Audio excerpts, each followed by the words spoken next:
With just 40 days until the election, Vice President Mike Pence made a noon stop in Eau Claire today at a manufacturing company. They dubbed it a Made in America event, and it was meant to highlight manufacturing in Wisconsin.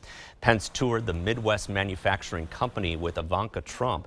The company has more than a 50-year history in Eau Claire, and Pence says this company is just one example of those rebounding from the economy hit hard by the pandemic, and they are offering training opportunities to get more people back to work.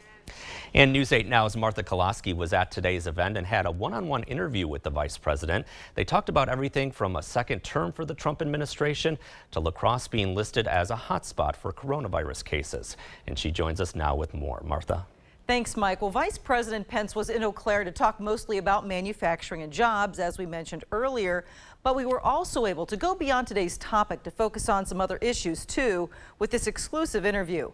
With La Crosse topping the list for the second week in a row as being a hotspot for new coronavirus cases in cities over 50,000, I asked him if he had a message for young adults who are a vital part of our workforce, but also make up the largest portion of new cases in our area. And this is what he had to say.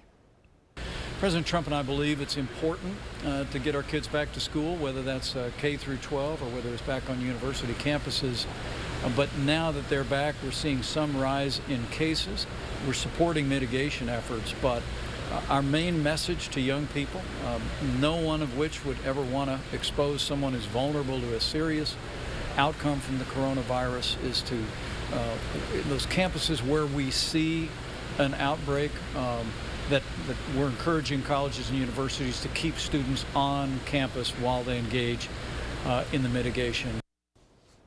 I also asked the vice president about the La Crosse area's reputation for being somewhat of a swingy area, and how you can't count on voters here to vote a straight ticket necessarily. So I asked him what one thing he really thinks the Trump administration has done to make western Wisconsin better for people who live here.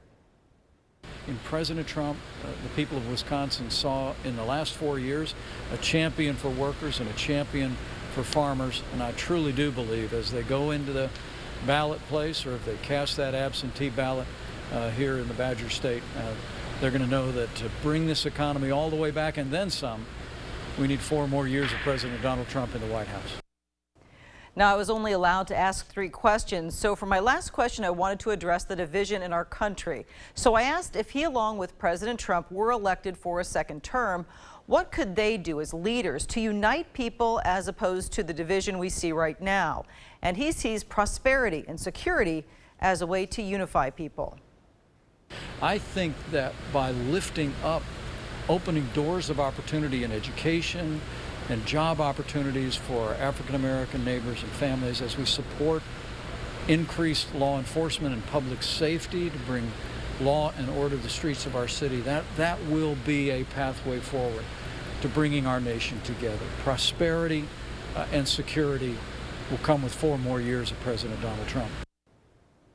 Well, the vice president also paid tribute to late Justice Ruth Bader Ginsburg today, and then stated the Trump administration's plan is to name their nominee to replace her by this Saturday. Mike?